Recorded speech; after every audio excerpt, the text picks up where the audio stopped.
नमस्कार भाइयों और बहनों। इस कहानी के सभी पात्र और घटनाएं काल्पनिक है। इसका किसी भी जीवित या मृत व्यक्ति से कोई भी संबंध नहीं है और अगर इत्तेफाक से संबंध आता भी है तो वो एक संयोग समझे। तो चलिए कहानी शुरू करते हैं। कई सालों से मुझे बच्चा नहीं हो रहा था और मुझे किसी भी हालत में इस घर के लिए वारिस चाहिए था, लेकिन मुझे डर था कि कहीं मेरा पति दूसरी शादी न कर ले। इसलिए मैंने एक खेल रचा और चालाकी से एक लड़की के घर में सास बनकर अपने ही पति का रिश्ता लेकर गई और बात पक्की करवाई। और जब शादी शुरू हुई तो मैंने अपने देवर को चुपचाप सहरे के पीछे छुपा दिया ताकि वो उस लड़की से शादी करके ले आए, और जब वो बच्चे को जन्म देगी तब उसके बच्चे को गोद में लेकर उस औरत को चलता करूं। इस तरह धोखे से मैंने उसकी शादी कर दी और उसे एक कमरे में बंद कर दिया ताकि वो किसी को सच ना बता दे। जिस दिन उसने बच्चे को जन्म दिया तो मैं बहुत खुश हुई, और जब मैं उस बच्चे को गोद में उठाने लगी तो उस पर नज़र पड़ते ही मेरे होश उड़ गए, क्योंकि वो तो मेरे ही पति के। मेरा नाम आशा है और मेरी शादी गांव के एक बहुत बड़े जमींदार से हुई थी। मैं पास वाले गांव की सबसे खूबसूरत लड़की थी और एक अमीर बाप की इकलौती बेटी थी। इकलौती बेटी होने के कारण मैं अपने माता पिता के घर पर राज करती थी। एक शादी में अभय चौधरी के बड़े बेटे संतोष की नज़र मुझ पर पड़ी तो वो नज़रें बंद करना ही भूल गया। उसे मैं पसंद आ गई और उसने तुरंत मेरे घर पर रिश्ता भेज दिया। उनके माता पिता ये रिश्ता लेकर आ गए क्योंकि उनके लिए उनके बेटे की खुशी सबसे ज़्यादा अहम थी। इस तरह हमारी शादी हो गई और शादी के कुछ साल बाद ही मेरी सास इस दुनिया से चली गई और उसके बाद बीमारी के कारण ससुर भी इस दुनिया से चल बसे। अब हवेली में मैं, मेरे पति और मेरा छोटा देवर था। मेरे पति भी मुझसे 3 साल छोटे थे। इस प्रकार हमारा जीवन सुख शांति से बीत रहा था और संतोष मुझ पर जान न्योछावर करते थे। लेकिन हमारे साथ एक कुदरती हादसा ये हुआ कि शादी के कई साल बीत जाने के बाद भी हम दोनों को कोई संतान नहीं हुई। इन 5 सालों में मैंने पूरी हवेली पर कब्जा कर लिया था। इस हवेली में मेरा रुबाब और दबदबा हवेली के मर्दों से भी ज़्यादा था, क्योंकि मेरे पति एक सीधे साधे इंसान थे और पूरी तरह से मेरे काबू में थे। जैसा मैं कहती थी वे वैसा ही करते थे। पहले तो मुझे कोई डर नहीं था, लेकिन जैसे जैसे समय बीतता गया मेरे अंदर एक डर घर कर गया। यहाँ तक कि मेरी शादी को 12 साल हो गए और मैं अपनी निसंतान के कारण बहुत चिंतित थी। कौन सा ऐसा साधु बाबा नहीं था जिससे मैंने आशीर्वाद न लिया हो, और जब भी किसी बड़े डॉक्टर के बारे में सुनती वहाँ दौड़ी दौड़ी चली जाती थी। लेकिन हाय रे मेरी किस्मत, डॉक्टर यही बताते कि मुझ में एक बड़ी समस्या है जिसके कारण मैं कभी माँ नहीं बन सकती। ये सुनकर मैं और भी अधिक चिंतित हो जाती और मुझे ये डर सताने लगता कि कहीं मेरा पति दूसरी शादी न कर ले। हवेली बहुत बड़ी थी और मेरे ससुर के पास बहुत बड़ी जायदाद थी और ज़मीन भी थी, लेकिन उस हवेली को एक वारिस चाहिए था जो कि मैं नहीं दे सकती थी। और मेरा देवर पागल था, उससे भी बच्चों की उम्मीद नहीं की जा सकती थी। अब मेरे पति के सारे रिश्तेदार मेरे सामने एक ही रट लगाते थे कि हवेली को एक वारिस चाहिए। चूँकि मेरा रुबाब और दबदबा ज़्यादा था, खास तौर पर अपने पति पर बहुत ज़्यादा प्रभाव था, इसलिए वो मुझसे डरते थे और मुझसे प्यार भी करते थे, क्योंकि ये उनकी अपनी पसंद की शादी थी। लेकिन समय बीतने के साथ साथ मुझे लग रहा था कि उनका प्यार कम हो रहा है। मुझे ये डर था कि लोग उन्हें मेरे खिलाफ ना कर दें, क्योंकि औलाद ना होने की वजह से मेरा दबदबा कुछ कम होता नजर आ रहा था। सौतन नाम की एक तलवार हर समय मेरे सिर पर लटकती रहती थी। मुझे बुरे सपने आते थे। अब मैं हर दूसरे दिन सपने में ये देखती कि मेरा पति एक लड़की का हाथ पकड़कर उसे हवेली में लेकर आ रहा है और मुझे बता रहा है कि ये मेरी दूसरी बीवी है, ये मुझे एक वारिस देगी। इन भयानक सपनों ने मेरा दिल तोड़ कर रख दिया था। वो हवेली से बाहर जाते थे तो मुझे मालूम भी नहीं होता था कि कहाँ जाते हैं और कौन से दोस्तों के साथ उठते बैठते हैं। लेकिन मैं समझ गई थी कि उनके दोस्त अब उन्हें वारिस की पट्टी पढ़ा रहे थे। हर किसी की नज़र मेरे पति पर थी, क्योंकि वे एक बहुत बड़े ज़मींदार थे और हर कोई चाहता था कि उनकी बहन बेटी को उनके घर में जगह मिले और वो एक ऐश की ज़िंदगी जिए। मैं किसी भी हालत में अपनी जगह किसी को नहीं देना चाहती थी। पिछले 12 सालों से मैं हवेली पर राज कर रही थी और मुझे ये बात बर्दाश्त नहीं हो रही थी कि मेरी जगह कोई और आकर राज करे और मुझे एक कोने में डाल दिया जाए, क्योंकि मुझे भी मालूम था कि राज सिर्फ औलाद वाली का ही हो सकता है। मुझे ये भी लग रहा था कि मेरे पति शादी करना चाहते हैं, लेकिन मेरे डर के कारण कुछ कह नहीं पा रहे थे। क्यों ना हम एक बच्चा गोद में ले ले, एक दिन मैंने उनसे कह डाला तो देखा कि मेरी इस बात से उनका मूड खराब हो गया है। हवेली को अपना वारिस चाहिए जो हमारा ही खून हो। किसी और का बच्चा लाकर हम क्या करेंगे? हमारी सारी संपत्ति पर हमारे खून का हक होना चाहिए, किसी और का नहीं। मेरे पति ने कठोर भाव से कहा और वहां से चले गए। उनके रवैये को देखकर मैं समझ गई थी कि अब मेरी नैया डूबने वाली है। मुझे जल्द से जल्द कुछ इंतजाम करना होगा, नहीं तो मेरी हुकूमत खत्म हो जाएगी। और अगर मेरी हुकूमत खत्म हो गई तो मैं पागल हो जाऊंगी। ये सोचकर मैंने अपने मन में एक योजना बनाई जिससे सांप भी मर जाए और लाठी भी ना टूटे। अपने पागलपन का ख्याल आते ही मेरे मन में अचानक एक तरकीब सूझ गई और मुझे आधा पागल मेरा देवर याद आ गया। तब मैंने सोचा कि मेरा देवर तो आधा पागल है, पूरा पागल तो नहीं है। उसकी शादी हो सकती है और उसके बच्चे भी हो सकते हैं। उसकी उम्र 24 साल थी, लेकिन उनका मानसिक संतुलन कुछ ठीक नहीं था। वैसे तो मनीष आम लोगों की तरह ही रहता था, लेकिन अचानक उन्हें दौरे पड़ने लगते, फिर उन्हें संभालना मुश्किल हो जाता था। वो हर समय चुप रहता था, किसी से कुछ नहीं कहता था। ऐसा मालूम होता था जैसे कोई गूंगा हो, लेकिन जब वो बोलता तो चीखना चिल्लाना शुरू कर देता था। और इस तरह के दौरे पड़ जाते कि हवेली में हम सभी हैरान हो जाते थे। कभी कभी तो मुझे उसके ऊपर कोई साया या जिन आता हुआ महसूस होता था। मैंने अपने देवर की शादी करने के बारे में सोचा था ताकि उसकी बीबी हवेली को वारिस दे सके। लेकिन सबसे बड़ी मुसीबत ये थी कि सभी जानते थे कि मेरा देवर आधा पागल है और कोई भी इसे अपनी बेटी नहीं देगा। तभी मुझे एक ऐसे लड़की की खबर मिली जो जवान और खूबसूरत थी, और वो बिल्कुल भी सीधी सादी लड़की थी, यानी कि लालच में आने वाली लड़की थी। उनका गांव हमारे गांव से काफ़ी दूर था। वो मेरे बारे में सब कुछ जानते थे, लेकिन उन्होंने मुझे कभी नहीं देखा था। मैं उस लड़की के लिए अपने पति का रिश्ता लेकर उनके घर गई, लेकिन उस लड़की की सास बनकर, यानी झूठ बोला कि मैं संतोष की माँ हूँ। मेरे बेटे को बच्चे नहीं हैं और मैं उसकी दूसरी शादी करना चाहती हूँ। हम लोग बहुत बड़े ज़मींदार हैं और हमें एक वारिस की ज़रूरत है। ये बात मेरी बहू को पता न चले, इसलिए मैं छिपकर तुम्हारे पास आई हूँ और सब कुछ चोरी चोरी करना चाहती हूँ। अब तुम मेरे साथ हवेली चलो। मेरी बहू 1 महीने के लिए अपने मायके चली गई है। उसकी गैर मौजूदगी में मैं अपनी बेटी की शादी करना चाहती हूँ। वो आते ही हंगामा कर देगी। उसके आने से पहले मैं सब कुछ संभाल लूँगी, और मैं वादा करती हूँ कि अगर आप अपनी बेटी की शादी मेरे बेटे से कर देंगे तो मैं बड़ी बहू को तलाक दिलवा के उसे घर से निकाल दूंगी। मैंने लड़की के माता पिता से कहा। वे बहुत लालची थे और इतना बड़ा रिश्ता देखकर वो खुश हो गए। मैंने उनके सामने अपना परिचय संतोष की बीवी के रूप में नहीं, बल्कि संतोष की माँ के रूप में करवाया, क्योंकि मैं संतोष से थोड़ी बड़ी थी और मैं काफ़ी बूढ़ी भी दिखती थी, क्योंकि चिंताओं के कारण मेरे चेहरे पर झुर्रियाँ पड़ गई थी और उनको मेरे बात पर यकीन आ गया था। बहुत सारे झूठ बोलकर मैं उन्हें अपने हवेली पर ले आई थी। मैंने उनसे कहा कि वे किसी से कुछ नहीं कहेंगे। चुप रहने के लिए मैंने उनको भारी रकम चुकाई थी, इसलिए लड़की के माता पिता लालच में आकर कुछ नहीं बोले और चुपचाप से बैठे रहे। मेरे लिए झूठ को संभालना बहुत मुश्किल हो रहा था। मैंने उनको ये नहीं बताया कि मनीष पागल है। मैंने बड़ी मुश्किल से उन लोगों को मनाया, आप बस चुप रहे और किसी को कुछ पता नहीं चलना चाहिए, मैं उनकी शादी करवा देती हूँ। मैंने अपने पति से चुपके से कहा और उनसे चुप रहने को कहा। वो तो पहले से मुझसे डरते थे, इसलिए चुप हो गए। फिर मैं अपने देवर को कोने में ले गई। मैं इन लोगों को लेकर आई हूँ। गुपचुप तरीके से इस खूबसूरत लड़की की शादी तुमसे होने वाली है, बस तुम्हें सेहरे के पीछे खामोश रहना है। मैंने अपने देवर को भी अच्छी खासी पट्टी पढ़ाई थी और उसे लड़की भी दिखाई। लड़की की खूबसूरती देखकर मेरा देवर चुप हो गया, तो मैं समझ गई कि वो इस लड़की को अपनी बनाना चाहता है। सब कुछ मेरी योजना के मुताबिक चल रहा था।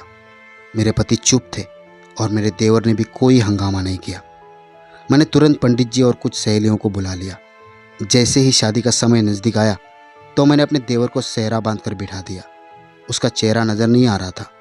लड़की के माता पिता समझ रहे थे कि सेहरे के पीछे संतोष है, लेकिन सेहरे के पीछे मेरा पागल देवर था। उस लड़की की शादी मेरे देवर से हो गई थी। मैंने तुरंत लड़की के माता पिता को उनके घर भेज दिया और चौकीदार से कहा कि ये दोनों दोबारा यहाँ नहीं आने चाहिए, और यदि ये दोनों हवेली पे आना भी चाहेंगे तो उन्हें धक्के देकर बाहर निकाल दीजिए। उन दोनों पति पत्नी को हवेली में आना मना है। इस तरह मैंने लड़की के माता पिता का पत्ता भी काट दिया। अब लड़की की बारी थी। मैंने अपने देवर को काफ़ी पट्टी पढ़ाकर उस लड़की के साथ में कमरे में भेज दिया। सुबह होते ही मेरा देवर कहीं निकल गया और वापस नहीं आया। वो लापता हो गया था। मुझे बहुत परेशानी हुई। मैंने अपने पति से बात की तो वे बेफिक्र नजर आए। बोले, आ जाएगा। कहाँ जाएगा वो? शायद वो रमेश चाचा के घर गया होगा। मैंने देखा लड़की बेहद खूबसूरत है और सीधी सादी है। मैंने उसको पूरी तरह से बस में कर लिया था। इस लड़की का नाम नेहा था। हवेली में नेहा की इज्जत एक नौकर से ज़्यादा नहीं थी। भला मैं ये कैसे बर्दाश्त कर सकती थी कि मेरी देवरानी मेरे बराबर में आकर खड़ी हो जाए। लेकिन मैं देवर के लापता होने से थोड़ी सी परेशान हो गई थी। शादी के दूसरे सूबे वो चला गया था और तब से लगभग 1 महीना हो गया था, लेकिन वो वापस नहीं आया। महीने के आखिर में मुझे पता चला कि मेरी देवरानी पेट से है, तो मैं बहुत खुश हुई। मैं जैसा चाहती थी वैसा ही होता जा रहा था। जैसे कि मेरे पति चाहते थे वैसे हवेली को अपने ही डीएनए वाला वारिस मिलने वाला था। आपने कहा था कि हवेली को वारिस के रूप में अपना ही डीएनए चाहिए। अब नेहा हवेली को वारिस देने वाली है। ऐसा करूंगी, इस बच्चे की परवरिश मैं खुद करूंगी। ये बच्चा मेरा होगा, अपना डीएनए भी होगा और वारिस भी होगा। मैंने अपने पति से कहा तो वे चुप हो गए। उन्होंने मुझे कोई जवाब नहीं दिया। न जाने क्यों उनकी ये खामोशी मुझे किसी तूफान की आहट जैसी लगी। खैर, मैंने दिन गिनने शुरू कर दिए कि कब वो बच्चा पैदा होगा और कब मैं उसे अपने गोद में लूँगी, और उसके बाद मैं अपनी देवरानी को भी हवेली से बाहर निकाल दूंगी। मेरा देवर जो शादी के दूसरे दिन घर से निकल गया था, वो तब से लापता ही था। मेरे पति ने बहुत ढूंढा लेकिन उसका कोई पता ना चल सका। लेकिन मुझे अपने देवर के लापता होने की कोई परवाह नहीं थी। मैं एक बच्चा चाहती थी और वो मुझे मिल रहा था। मैंने अपनी देवरानी को 9 महीने तक कैद करके रख दिया। उसके खाने पीने का ख्याल रखा, लेकिन उसे किसी से मिलने नहीं दिया। उसके माता पिता एक बार उससे मिलने के लिए आए थे, लेकिन मेरे चौकीदार ने उन्हें धक्के देकर बाहर निकाल दिया और कहा कि दोबारा यहाँ मत आना। फिर वो दिन भी आ गया जब इंतज़ार की घड़ियाँ खत्म हुई और मेरे देवर के बेटे का जन्म हुआ। मैं खुशी से फूली नहीं समा रही थी क्योंकि मेरी गोद हरी हो गई थी। मैंने तुरंत अपनी देवरानी से बच्चा छीन लिया और उसे कैद कर लिया और दासी को पहरा देने के लिए लगा दिया ताकि वो भागने न पाए, क्योंकि उसे भी बच्चे को दूध पिलाना था। लेकिन एक अजीब बात मैंने नोटिस की कि इस बच्चे के जन्म पर मुझसे ज़्यादा मेरे पति खुश हुए हैं। वे पूरे दिन बच्चे को गोद में लेकर उससे बातें करते रहते थे और मैं हैरान हो जाती थी। मैं खुश और संतुष्ट थी कि चलो, मेरे पति ने छोटू को अपने बेटे के रूप में स्वीकार कर लिया है और हमारा जीवन पूरा हो गया है। छोटू हर समय मेरे पास रहता था, लेकिन मजबूरी में दूध की वजह से मुझे उसे नेहा को देना पड़ता था। नेहा अपने बच्चे के लिए तरसती रहती थी, लेकिन मैंने उससे कह दिया था कि इस बच्चे के बारे में सोचना भी मत। फिर एक दिन मैंने सोचा कि क्यों ना मैं छोटू को बंद डिब्बे वाला दूध पिलाऊं और नेहा को यहाँ से चलता करूं। डॉक्टर से सलाह लेने के बाद मैंने छोटू के लिए डिब्बे वाला दूध शुरू कर दिया और अब मुझे नेहा की कोई ज़रूरत नहीं थी। चल, अब निकल यहाँ से। अब तुम्हारी यहाँ कोई ज़रूरत नहीं है और आइंदा अपनी शक्ल ना दिखाना। मैं नेहा को घसीटती हुई बाहर लेकर जा रही थी कि अचानक से मेरे पति अंदर आ गए और उन्होंने ये सब देख लिया। लेकिन मुझे उसकी कोई परवाह नहीं थी, क्योंकि मैं जानती थी कि मेरे पति मेरे आगे कुछ बोल ही नहीं सकते हैं। ये क्या कर रही हो आशा तुम? जिंदगी में पहली बार मेरे पति गुस्से में चिल्लाए थे, तो मैंने बड़ी आंखों से उनकी ओर देखा। आप इस लड़की की वजह से मुझ पर चिल्ला रहे हैं? मैंने गुस्से में कहा। तुम इसे इस हवेली से बाहर नहीं निकाल सकती हो, क्योंकि ये हवेली के वारिस की मां है, मेरे पति ने चिल्लाकर कहा। तो मैं हैरान हो गई। वो आज पहली बार इतना चिल्लाकर मुझसे बात कर रहे थे। अब मैं इस हवेली के वारिस की मां हूं, इसकी यहां कोई जगह नहीं है, मैंने उनसे भी ऊंची आवाज में कहा। तो ऐसा लगा कि हवेली के दीवार और दरवाजे मेरी आवाज से कांपने लगे हैं। पति ने गुस्से में कहा, यह सिर्फ हवेली के वारिस की मां ही नहीं, बल्कि हवेली के मालिक की बीवी भी है। आप उस पागल मनीष को हवेली का मालिक कह रहे हैं? हवेली के मालिक सिर्फ आप है, मैंने जवाब दिया। हाँ, हवेली का मालिक मैं ही हूं और ये मेरी बीवी है। उस दिन इसकी शादी मनीष से नहीं, मुझसे हुई थी। सेहरे के पीछे मनीष नहीं, बल्कि मैं था। और ये बच्चा जो पैदा हुआ है, ये मेरा अपना डीएनए है। मेरे पति ने जब ये कहा तो मैं इतनी हैरान हुई कि जिंदगी में इतनी परेशान कभी नहीं हुई थी। मैं सारी जिंदगी लोगों को धोखा देती रही और अब मेरे साथ ही धोखा हो गया था।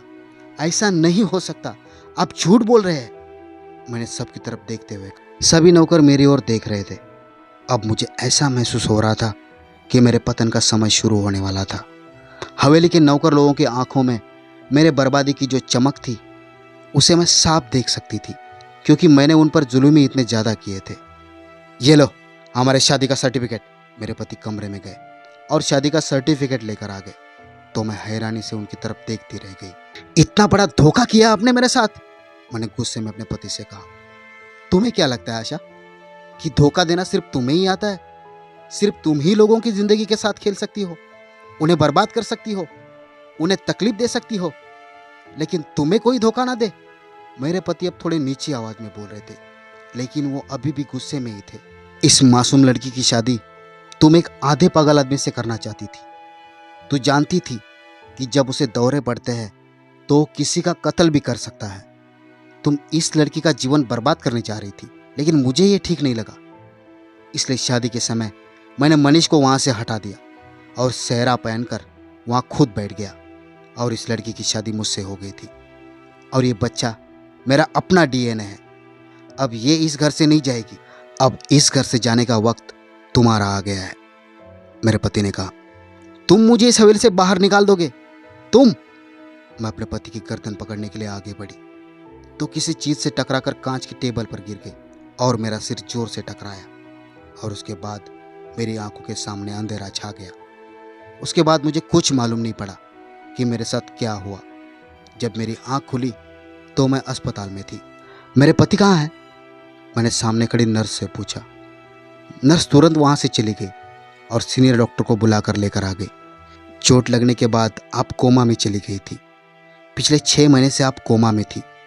आज पूरे 6 महीने के बाद आपको होश आया है। डॉक्टर ने मुझे बताया तो मैं हैरान हो गई। मेरे पति कहाँ हैं? मैंने फिर सवाल किया। आपके पति तो आपको अस्पताल छोड़कर चले गए थे और आपके इलाज के पैसे समय पर देते रहे। ये वो खत है जो उन्होंने आपको होश में आने पर देने के लिए कहा था। नर्स ने मुझे एक लिफाफा दे दिया। वो तलाक का पेपर था। मुझे अस्पताल से छुट्टी मिल गई और मैं तुरंत हवेली की तरफ चली गई और किसी तरह हवेली पर पहुंच गई। वहां जाकर मैंने देखा कि जो बच्चा पैदा हुआ था वो अब 6 महीने का हो चुका था। हवेली के लॉन में वो बच्चा झूले में पड़ा खेल रहा था और मेरे पति और मेरी सौतन नेहा उसे देखकर खुश हो रहे थे। मेरा सब कुछ लूट चुका था और मेरा पति किसी और का हो गया था। हवेली अब मेरी ना रही थी, सब खत्म हो गया था। तुम यहाँ क्यों आई हो? चले जाओ यहाँ से। अब तुम्हारा यहाँ कोई काम नहीं है। मैं तुम्हें तलाक दे चुका हूँ। तुम इसकी ही हकदार थी। मेरे पति मुझे धक्के देकर घर से निकालना चाहते थे। मुझे यकीन नहीं आ रहा है संतोष कि आप मुझे यहाँ से, इस घर से धक्के देकर निकाल रहे हैं। मैंने आश्चर्य से कहा, तुमने भी तो नेहा के माता पिता को यहाँ से धक्के देकर निकाला था, याद है ना? लेकिन फिर भी मैंने उनकी चुपके से नेहा से मुलाकात करवाई थी। तुम्हें पता ही नहीं चला और अब खुद को धक्के मिल रहे हैं तो बुरा लग रहा है? क्या सिर्फ तुम्हें ही स्वाभिमान है, किसी और को नहीं? चली जाओ यहाँ से।